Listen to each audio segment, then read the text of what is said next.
All right, the bathtub is sitting over there. It's basically complete.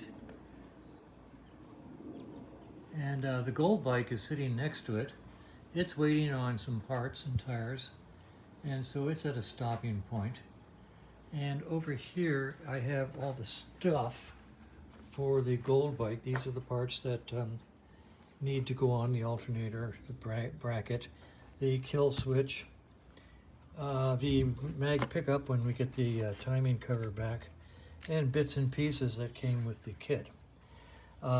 This is a wire that should go from the from the relay to the starter. This is a wire that should go from the battery to the relay. Both are too short because the battery on that Gold bike is set so far up in the air. So I got a new cable. This is number 6 grade, number 6 gauge wire. And my local vendors didn't have the ends I need, so they're ordered.